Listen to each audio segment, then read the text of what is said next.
Hello, welcome to another Friday artwork video. So this is going to be the last Friday artwork video for 2023. Next week I'll be doing a week of repacks.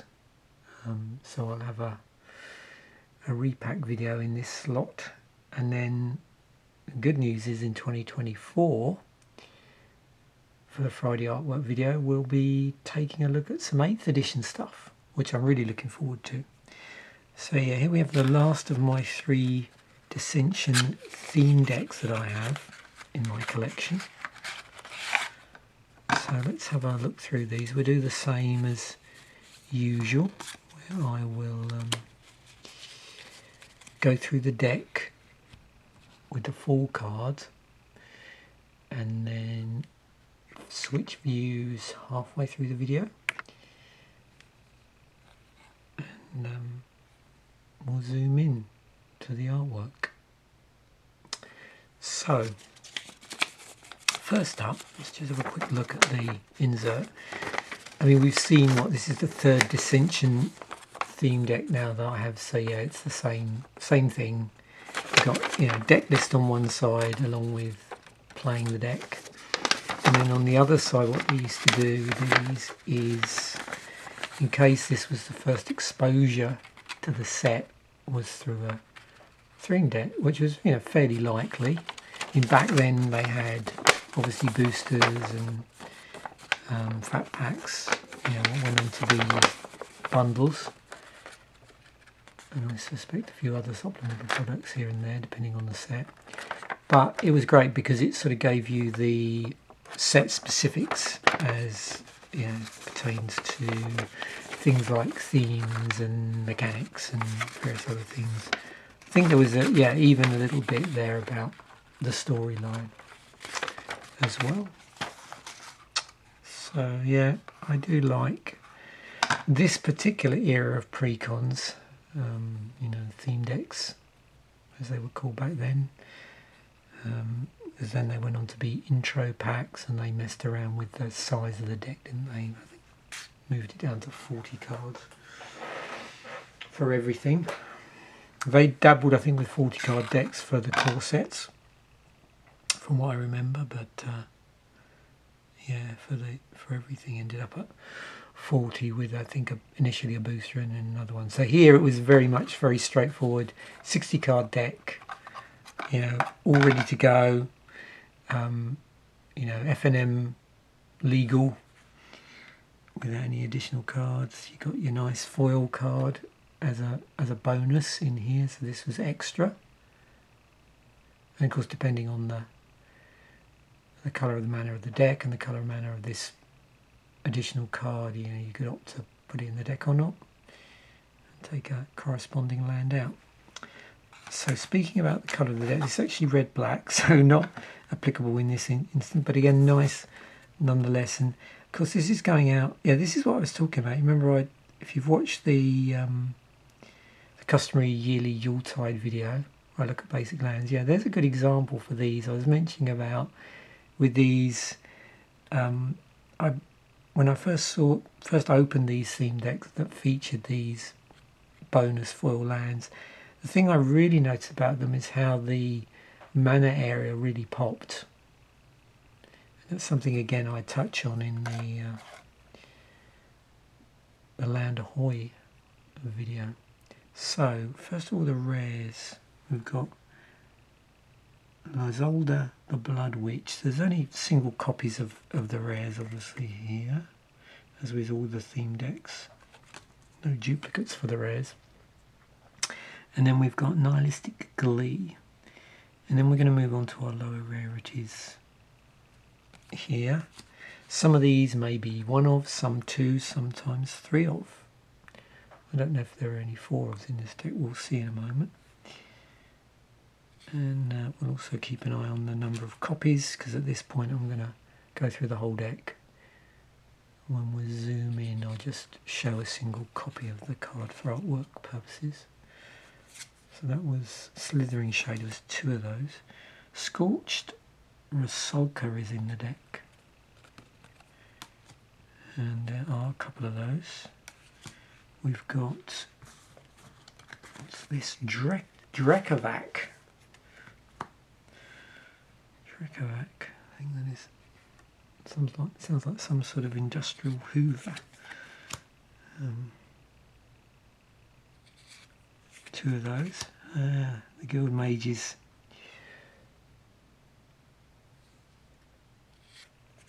One of those. We got Ragamuffin. We got a couple of those. Yep. Ignorant Bliss.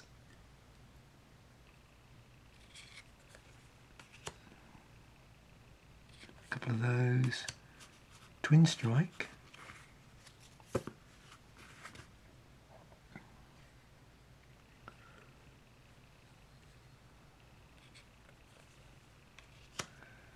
One, Torpid Moloch. A couple of those.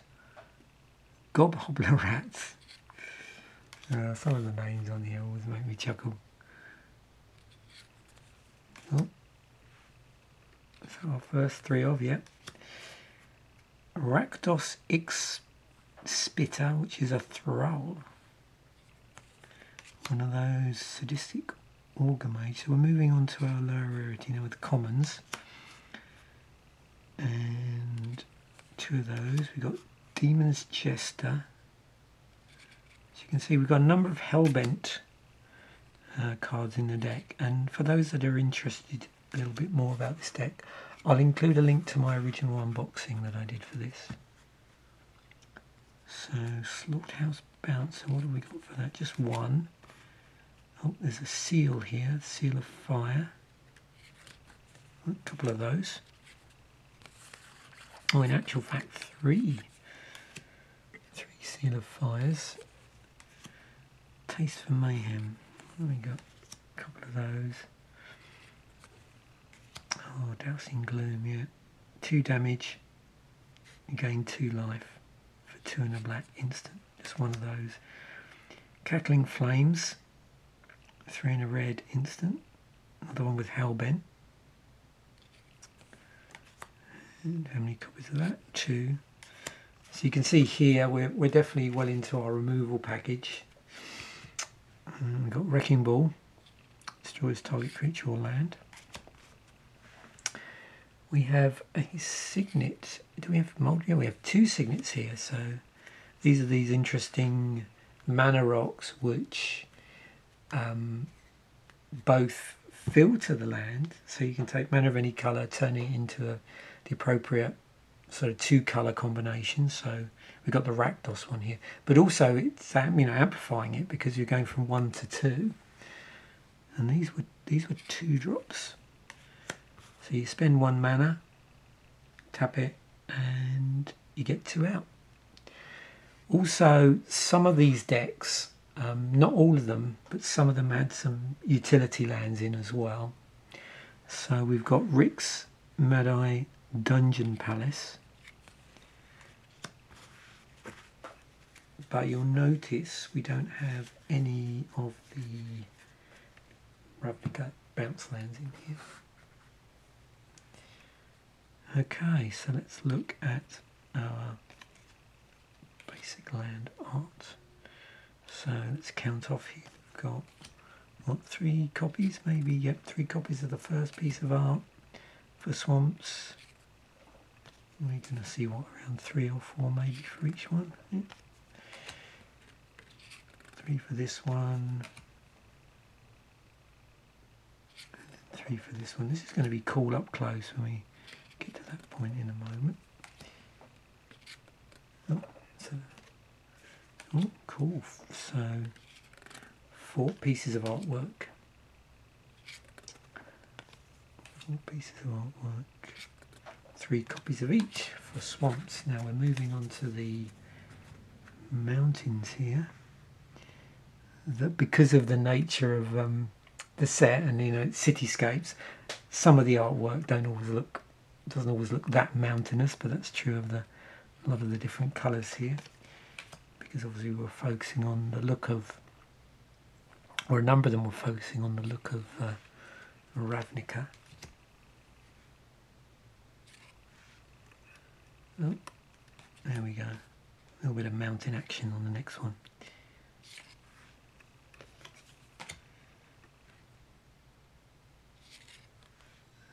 I mean, for those that don't, it has a slightly volcanous look to them. Looks like something's on fire or being forged. So it was just 2 copies of that piece of artwork.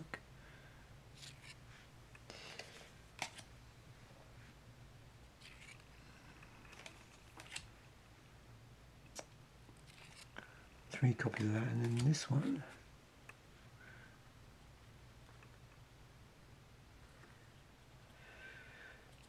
Yeah, I certainly remember this artwork, or not at the time, because I didn't open any of these at that point in Magic's history. But yeah, if I saw these, I'd immediately identify them as being, Ravnica. Basic notes. And then these cards, which we've seen before. So we had these Pro Tour info cards, which were used for actually quite a number of years, I think. Didn't they even turn up as late as, 10th edition, maybe? Okay, so let's zoom in on the artwork and go back through for just one copy of each. So we'll get Lazolda.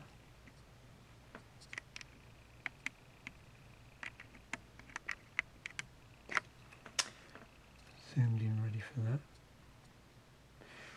Okay. Here we go. Let's see what interesting stuff we can pick up now. Yeah, now we're really starting to notice things.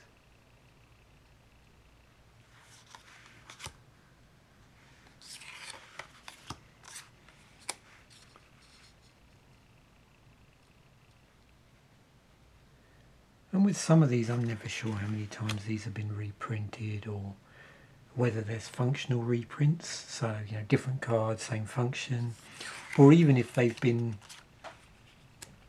like effectively recast in a different rarity. Trekvac. Okay. Do the Drekkenvac and put the freshness back.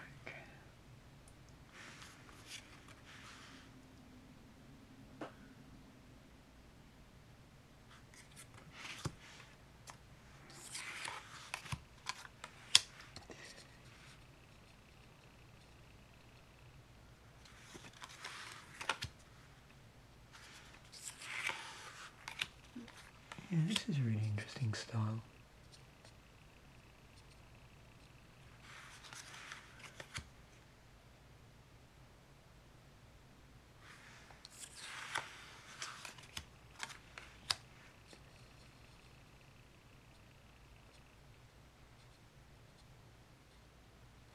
Again, it's always interesting to see with these, and I mentioned this I think last week, the border treatments, the different borders in here. You got, obviously the black outer border, which there's not. I mean, some of the embellishments have changed over the years. We now get some stuff along the top area, close to that in terms of legendaries. But really, these individual things, like the gold bordering you get on these multicolored cards, and then the inner thin bordering where here it's going from black to red, and all of those often, particularly with these gold cards, sort of contribute to the artwork looking slightly different to my eyes anyway. And so a regular like monocolour card.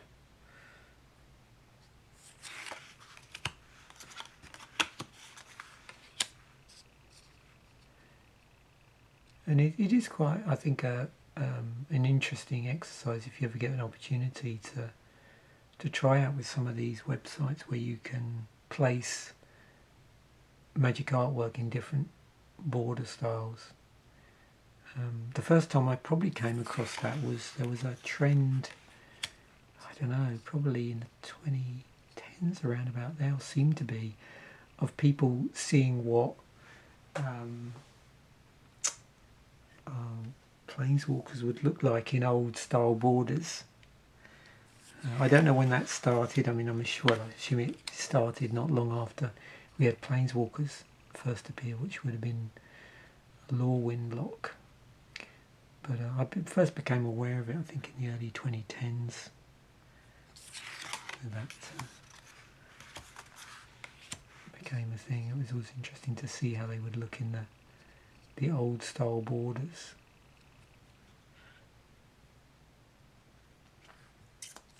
But as I've mentioned, there's always been a subtle shift over the years.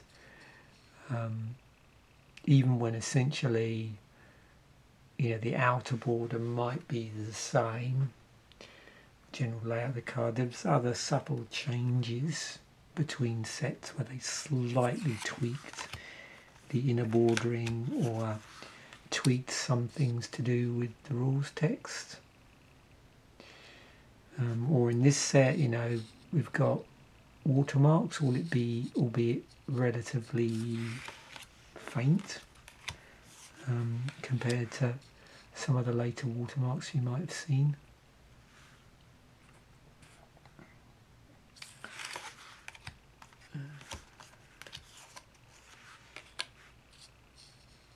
Taste for mayhem.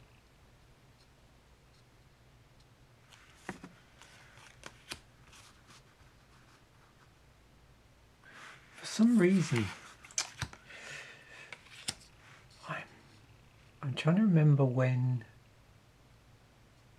Dousing Gloom got reprinted again. I'm not even sure whether this was the first time it was printed in Magic or not, without looking it up. But it's been printed, I'm pretty sure, since then, and possibly in different artwork. Again, if anybody remembers from watching this, then let me know.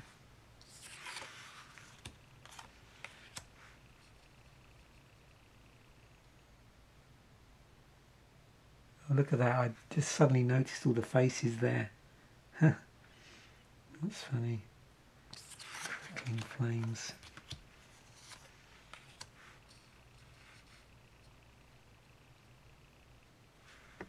There's a wrecking ball full of goblins. 2 black-red, destroy target creature or land. I must have featured this in the No Hand No Land episode.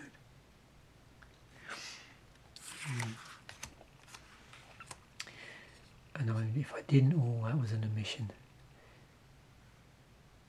Rakdos signet. Yeah, the signets.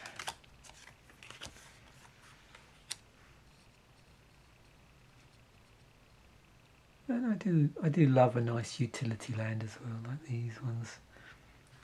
So, tap for colourless, but white, in this case white, black, red. Each player discards a card. Play this ability only anytime you could play a sorcery. Also another one well at home in our No Hand No Land toolkit.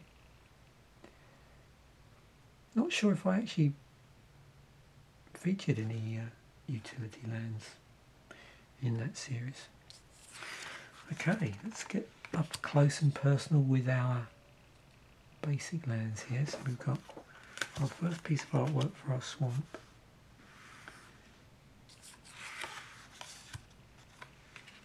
This is nice. That's cool in a deck.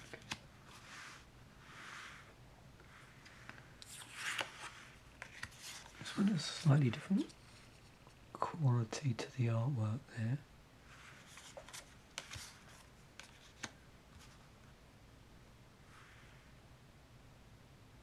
Oh yeah, this next one's cool.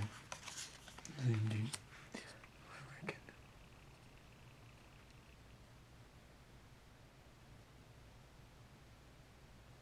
I imagine in the right light with foiling that would look pretty cool.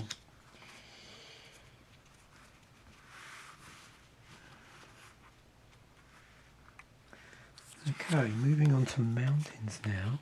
So we have these.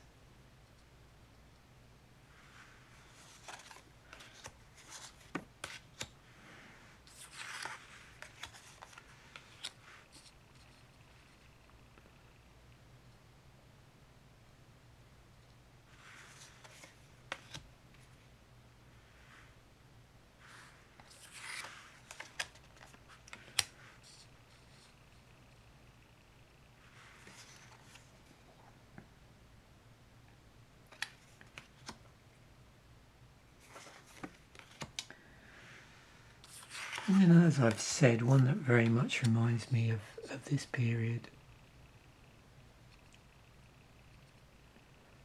The other thing I've noticed generally, and I don't know if it's the same on all of these, maybe just more so on the red non-basics on the mountains, the sort of inner red bordering here is really popping.